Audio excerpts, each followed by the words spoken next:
The great fish moved silently through the night water, propelled by short sweeps of its crescent tail.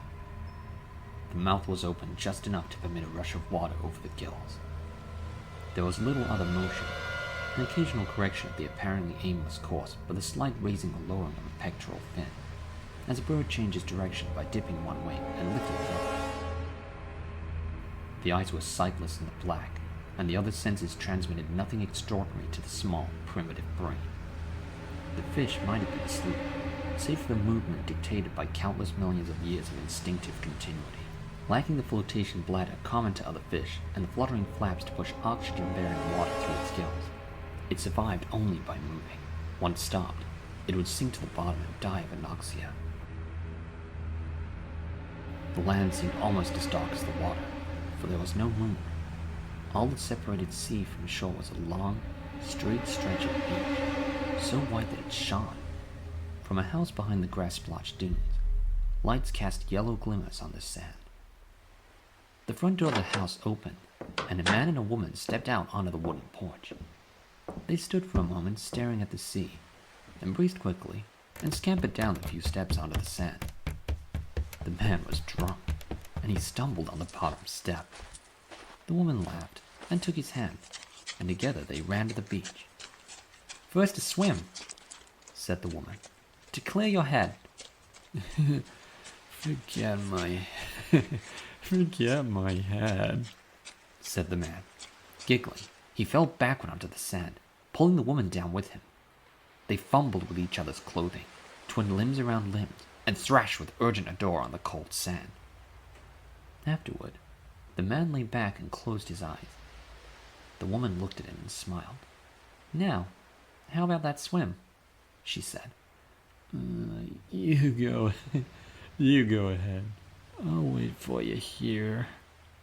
The woman rose and walked to where the gentle surf watched over her ankles. The water was colder than the night air, for it was only mid-June.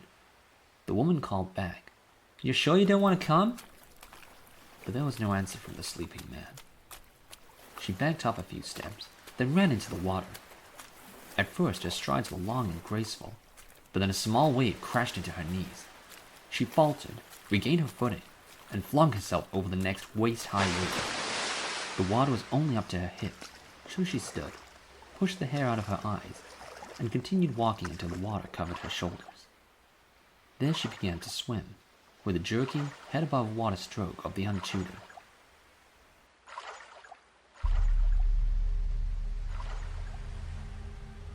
100 yards offshore, the fish sensed a change in the sea's rhythm. It did not see the woman, nor yet did it smell her. Running within the length of its body were a series of thin canals, filled with mucus and dotted with nerve endings, and these nerves detected vibrations and signaled the brain. The fish turned toward the shore. The woman continued to swim away from the beach, stopping now and then to check her position by the light shining from the house.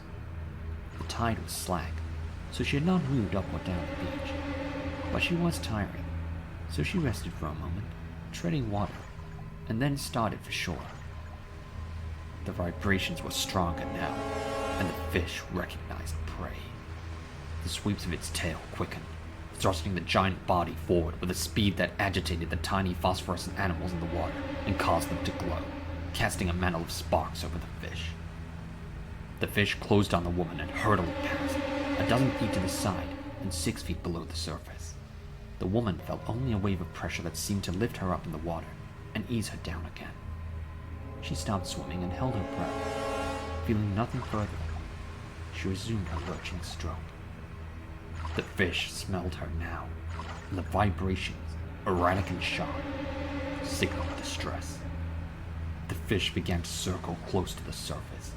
Its dorsal fin broke the water, and its tail, thrashing back and forth, cut the glassy surface with a hiss. A series of tremors shook its body. For the first time, the woman felt fear, though she did not know why. Adrenaline shot through her trunk and over her limbs, generating a tingling heat and urging her to swim faster. She guessed that she was 50 yards from the shore. She could see the line of white foam where the waves broke the beach. She saw the lights in the house, and for a comforting moment, she thought she saw someone pass by one of the windows.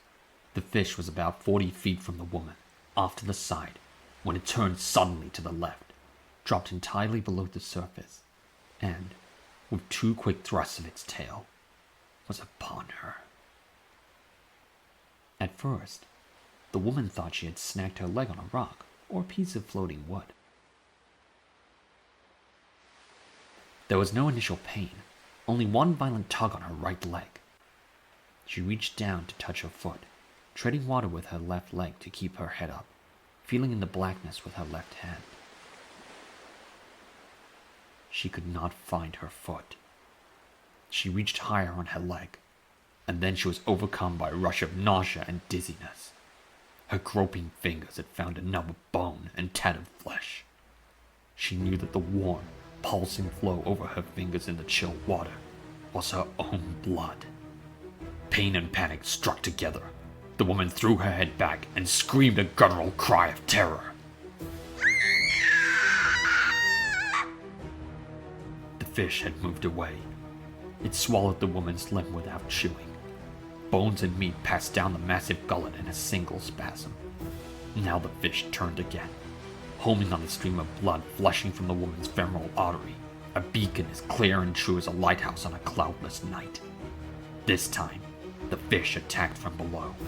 It hurtled up under the woman, jaws agape. The great conical head struck her like a locomotive, knocking her up out of the water. The jaws snapped shut around her torso, crushing bones and flesh and organs into jelly. The fish, with the woman's body in its mouth, smashed down on the water with a thunderous splash, spewing foam and blood and phosphorescence in a gaudy shower. Below the surface, the fish shook its head from side to side, its serrated triangular teeth sawing through what little sinew still resisted. The corpse fell apart. The fish swallowed, then turned to continue feeding. Its brain still registered the signals of nearby prey. The water was laced with blood and shreds of flesh, and the fish could not saw its signal from substance.